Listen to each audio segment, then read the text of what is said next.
بێگومان گۆڤاری خوڵم ڕۆژنامەی کوردستانی نوێ یەکێک لەو ڕۆژنامە هەرە دیارانەی کە ئەمڕۆ 31 ساڵ بەسەر دەرچوونی ئەم ڕۆژنامە ئازیزەیە دەرئەچێت. ڕۆژنامەی کوردستانی نوێ ڕۆژنامەیەکی ڕۆژانەیە کە لە هەرێمی کوردستان و لەلایەن یەکێتی نیشتیمانی کوردستانەوە ساڵانێکی زۆرە خزمەت بە بواری سیاسی، کللتوری، ڕۆشنبیری و تەواوی کایە جیاوازەکان ئەکات و توانیوێتی هەموو ڕۆژێک ئەم ڕۆژنامەیە بتوانێت بچێتە بەردیدەی خوێنەران و خزمەتێکی زۆر باشیشی تاوەکو ئێستا بە خوێنەرەکانی خۆی کردو و تاوەکو ئێستا بەردەوامە. بەڕێز مەریوان مەسعود لە کورسات مەگەزینە جکا بەڕێزیان جێگری سەرنووسەری ڕۆژنامەی کوردستانی نوێن و گفتوگۆکەین لەسەر هەم ڕۆژنامەکە و هەم پلانی ئایندی ڕۆژنامەی کوردستانی نوێش. کاک مەریوان سڵاو لێبێ، زۆر بەخێر بێ. زۆر بەخێر بێ سەرچاو. بێگومان ڕۆژنامەی کوردستانی نوێ یەکێک لەو ڕۆژنامانەی کە هەمیشە هەر کوردێک لە هەر شوێنێک بێ شانازی پێواکات، چونکە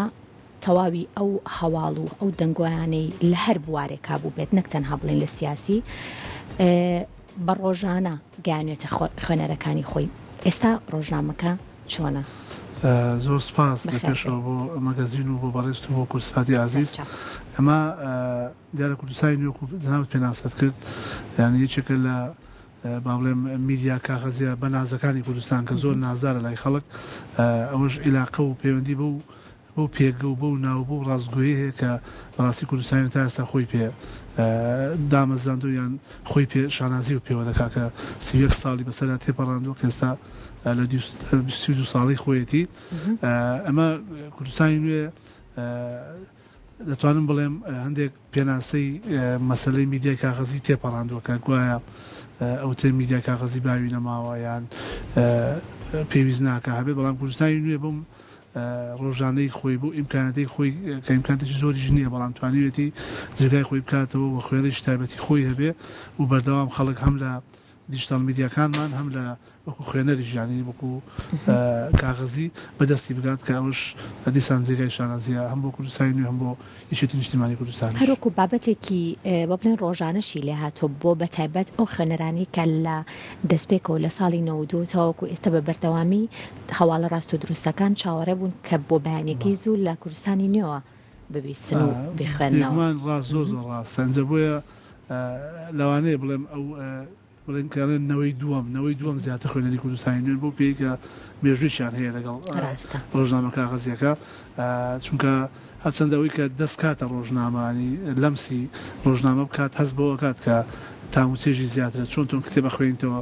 بە دەست فەرقی هەیە لەگەڵ کتێب بە ئەلکترۆنی بخوێنیتەوە، بە هەمان شێوە ڕۆژنامەش تامولەزەت و چێژی خۆی هەیە، بۆیە بە دڵنیایی خوێنەرێکی زۆری بەیانیان چاوەڕوانی دەرچوونی ڕۆژنامەکەمان دەکات بە ئێستاشەوە و توانیویشمانە ئەو ئاراستی کارکردنی کە هەمانە کە ڕۆژانە جەیدەکە پێی دەدەچێت و لە 16 لاپەڕی دەوڵەمەند بیدەین بە خوێنەی ڕۆژنامەکە. کاک مەریوان بێگومان ماوەی 31 ساڵ ئەم ڕۆژنامەیە چەندین سەرنووسەر، چەندین نووسەر و قەڵەمی دیار توانیویانە کە بابەتەکانیان لە نێو ئەم ڕۆژنامەیە بڵاو بکەنەوە و دەرفەتێکی زۆر باشیش بووە، هەمووان شایەتی ئەوەین کە زۆرێک لە نووسەران، لە ئەدیبان، لە ڕۆشنبیران، لە کەسانی سیاسی خۆیان توانیویانە کە چەندین بابەت بنێرن و ئێوە بۆیان بڵاو بکەنەوە. ماوەی کارکردنی بێگومان لە ساڵی 1992 تاوەکو ئێستا چەندین قۆناغی جیاوازی تێپەڕانەوە، بەڵام ئەوەی ئێستا کازانین لەماوەی ئەم چەند ساڵی ڕابردووە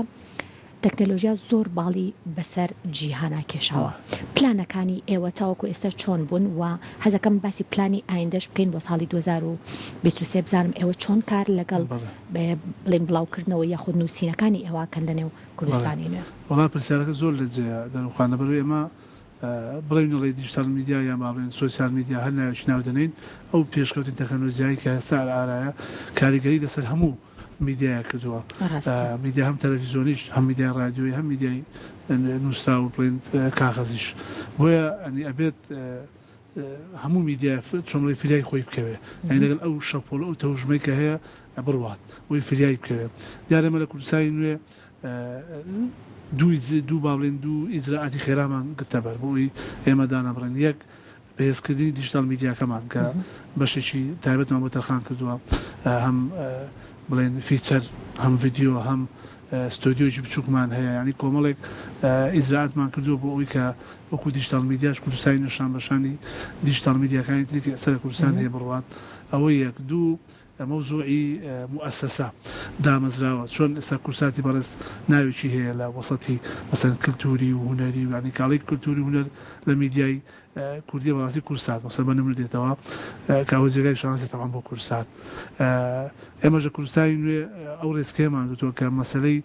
نەدەواتە یان سیمینارات و کۆڕە کە کوردستانی نوێ لە سەرەتاوە هەی بووە بەڵام ئێستامە بەهۆی ئەو ساڵۆنی کوردستانی نوێی کە هەمانە توانی ومانانی ئەم ئاراستەیەش بزوێنین کە دەتوانم بڵێم یەکەم هۆڵ بووین یان یەکەم شوێن بین لە پایتەختی ڕۆشنبیری کە هەموو خزمەتگوزاریێکمان فراهم کرد بۆ نووسەران بە بێ بەرامبەر بۆ نمونە بەڵێ هەم مەسائلی قاعەکە هەم خزمەتگوزاری مەسەرەن کافێ برێکە یان مەسەرەن دەنگە هەموو شتێک ڤیدیۆ هەتا تۆماکردنی کۆڕەکانە بە ڤیدیۆ بە فۆتۆ هەمووی بە بێ بەرامبەر مەسەرەن بۆ ئەو نووسەرە بەڕێزەیان ئەو کەسی بەڕێزی کە دێت کۆڕەکە پێشکەشەکە دەکەین کە بەڕاستی توانیمان سەرکەوتنی باشی بەدەستبێنی کە بۆ ساڵی ئایندەش ئەمە هەر ئەمە بەردەوام دەبێ و بە پارەپێدانی زیاتر بەوەی کە هەم ساڵۆنەکەمان ئاوادانتر کردوێتەوە یانی جوانتر کردووە هەمیش بە پێی و بەرنامەی کە دامان ناوە کۆڕ و سیمیناری هەم زیاتر و هەم نەوعی تروانی جۆری تر دەکەین بۆیە تەسەورەکەم ئێمە کوردستانی بتوانین بەم دوو هەنگاوە بتوانین شانبەشانی باڵێ میدیای نوێش خۆمان بگونجێمان لە پاڵی ئەوەشە ئێمە هەر میدیای نووسراوین بە شانازی و میدیای کاغەزین چونکە ئێمە ڕۆژانە جگە لە ڕۆژنامەکە بە شێوەی PDF و بە دیجیتال میدیا و بە کۆمەڵێک وەسایلی وکو وۆرد و ئەمانە ئاسانکاری دەکەین بۆ خوێنەر بۆ ئەوی ڕۆژنامەکەی بەدەست بکات ڕۆژانە جگە لەمانە بۆ ئەم ساڵ ئەو هەواڵانی کە بڵاوەکرێنەوە بێگومان ئێمە هەواڵەکان ناخین چۆرچەوەی کەوانەیە بزین هەواڵەکانچین بەڵام زیاتر لە ئێستاە بۆ ئەم قۆناغی ئێستا و بۆ ئەم سەردەمەی ئێستا زیاتر خوێنەر کام لە هەواڵانیان بلاوە گرنگترە بۆ ئەوەی کە لە کوردستانی نوێە بڵم تەنانەت جی لە کۆنەکانی جوانی کار زیاتر حەزیان بە خوێندنەوەی ڕۆژنامەیە ئێمە کوردستانی نوێ تقریبان ساڵی ڕابردووش کەمترین باڵین هەواڵ بڵاو دەکەینەوە ئێستا زیاتر مەسەلەی بەدواداچوون یان راپۆرت یان باڵێن وتار یان بۆ نمونە ئێمە پەیامنێرمان هەیە لە ئەڵمانیا مەسەرەن پاشکویەکمان هەیە کەشتی نوح مەسەرەن لاپەڕێک ئامادە ئەکا لە میدیاکانی ئەڵمانیاوە بۆمان یعنی هەموو شتانی کە کۆمەڵێک هەتا هەواڵی مەسەرەن سەرنجڕاکێشی تەندروستی یان تەکنۆلۆژی ئەوانە کە مەسەرەن لە ئەڵمانیا چی و ئەگوزارێکە ئەڵێ ئەڵمانیا تاوان دڵی ئەوروپایە یان کاواتە لە ئەوروپا تۆ ئێمە ئەتوانین ئەومان کردووە یان پەیامنێرمان هەیە مەسەرەن لە وڵاتانی تر یان لە شوێنی تر یان شتمان کردووە جیاواز لەوەی کە یان بۆ نمونە لاپەڕەمان هەیە وەرجێران لە بڵین لە ڕۆژ میدیا عەرەبیەوە عێراقیەکان کە کەم خوێنەری کوردیان بینێ ئێمە شتە سەرنجڕاکێشەکانی کە هەیە وەری دەجێڕین بچەن بۆ خوێنەری کورد ینی هەندێک هەنگاومان ناوە کە دەرچین لەو مەسەلەی سەبقی سەحەفی و هەواڵ و ئەوانی کە زەناوت باسیەکەی نەخێر ئێمە کوردستانی نوێ ئێستا ئەمانەی قوڵتر با بڵین زانیاریەکان بدەین بە خوێنەر و بە ئەو کەسانی کە خوێنەی ڕۆژنامەکەمانن بێگومان 31 ساڵ خزمەتکردن وەکۆڵەن هەر بەدەم خۆشە قورسایەکی زۆر و کارکردن و شەون و خونی چونکە هەموو بەیانیەک خوێنەر چاوەڕێی دەستی ئێوە و بەشێک لە نووسەرانی کوردی کردووە کە بتوانن هەواڵەکان لێەوە ببیستن بێگومان کورسانی نوێجگە لەوەی کە ڕۆژنامەیەکی ڕۆژانە بووە چەندین پاشکۆشی هەبووە ئەگەر باسێک لە پاشکۆکان بکەین و بزانم کاک مەریوان ئێستا پاشکۆکانیش ماون دەرفەتن بۆ ئەوەی کە بەشێک لە نووسەران و لە ئەدیبان و لە ڕۆشنبیران و کەسانی کە تایبەتن بە پاشکۆکان ئێستا بتوانن کە هەواڵەکانی خوان لێەوە بڵاو بکەنەوە ڕاستەکەی دەرمخوانێمە لە کوردستانی نوێ تاوان بە درێژایی خۆی پاشکۆی زۆر هەبووە و یان گۆڕاوە و یان بەپێی پێویستی سەردەمەکە هەی بووە هەندێکیان 4 لاپەڕە بوو هەبوو 8 لاپەڕە بوو هەمان بووە تا 32 لاپەڕۆژ تۆ پاشکۆیەوەمان هەبووە بەڵام ئێستا لەم قۆناغا ئێمە هاتوین بڵێن دابشکاریەکمان کردووە بەپێی جۆری پاشکۆکان ڕۆژانە بۆ نمونە لە هەفتەیەکە کوردستانی نوێ 5 ژمارە دەرەچێ لەم پێش ژمارەیە هەر ژمارەیەک و پاشکۆیشی تایبەتی خۆی لەگەڵە کە لە 4 لاپەڕە پێکاتوە بەپێی پێویست ئەکرد بە هەشتیش ئەگەر بۆ بنە بابەتێک بیهێنێ یان دیراسەیەکە یان شتێکە کە پێویست دەکا یان بۆنەیەک دەبێ مەسەلەن بێ بە 8 لاپەڕەش ئەم پاشکۆیانە بەپێی اختصاسیان بەپێی تایبەتی دابەشمان کردووە بۆ نمونە ئێمە پاشکۆی مەسەلەن یەکشەممان کە سەرەتای هەفتەیە خەڵک حەزی لە چاخواردنەوەی قاوانی هادی ئەمێشی ئێمە پاشووی کەشتی نوحی پێشەشەکەین کە هیچێکە لە پاشکۆ منەوەعەکان کە لە بواری تەکنۆلۆجیا و تەندروستی یعنی باڵێن بابەتی خۆش و سەنجاشی شتێ تەشویقی تێدایە با بڵێن دوو شەمان ستادیۆممان هەیە کە پاشکۆشی دێرینی کوردستانی نیە بەڕاستی و خۆ زای تایبەتە بە وەرزش سێ شەمان و چوار شەمان تۆزێک کراوەتر دامان ناوە ناومان ناوە دۆسێ یعنی هەر جارە دۆسەیەک بێ بۆ نمونە دۆسێکی کەلتوریە یان هونەریان بۆ نمونە فستیڤالێکی گەورە ئەکەی لە کوردستان بۆ نمونە ئێمە پاشکۆیەک تایبەت دەرەکەین بۆ فستیڤالە بۆیان وەکو ئاسانکارە یان ڕووداوێکی سیاسی گەورە هەیە مەسەن لە هەرێمی کوردستان لە عێراق ئێمە پاشکۆشی سیاسی دەدەگەین بەو شێوەیە یا مەسەن جەنگی ئۆکرانیا بۆ نمونە رووسیا ئەمە چەندین پاشکۆی تایبەتمان بۆ دەکرد بۆ ئەو مۆزوعە ئەوە ئەمێنێتەوە پێنجشەمە پاشکۆ هەرە دێرینەکەی کوردستانی نوێ کە ئەدەب و هونەرە کە خۆ دەزانین دەستەراتەکانی دەستچین کوردستانینەوە یەکێکە لە پاشکۆ معتەبەر و باڵێن سەنجینەکانی کوردستانی نوێەوە ئەویشمان بەردەوام و بۆیە ڕۆژانە ینی پاشکۆیەک هەر لەگەڵ جەیدەکەیە پێشکەش بە خوێنەران دەکەین. دەکمانێکی تر لە کللتورە هەرە جوانەکان لەگەڵ ڕۆژنامەی کوردستانی نوێ کە ئێوە کارتان لەسەر کردو کللتوری بە چاپکردنی کتێبە بۆ ساڵی ئایندا ئەم کللتورە بەردەوام ئەبێت یاخود ئەوش لە پلانە ڕاستەکەی ئێمە کتێبانی کە لە کوردستانی نوێ چاپکراون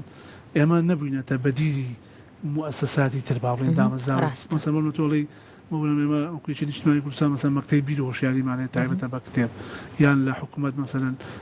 بەڕێوەبەرەتێک هەیە بەناوی چاپ و بڵاوکردنەوەی ئێمە نەبووینەتە بەدیری ئەوانە بەڵکو تەواوکەری ئەوە ئەم مؤسسانەی چۆن ئێمە زیاتر بایەخمان بە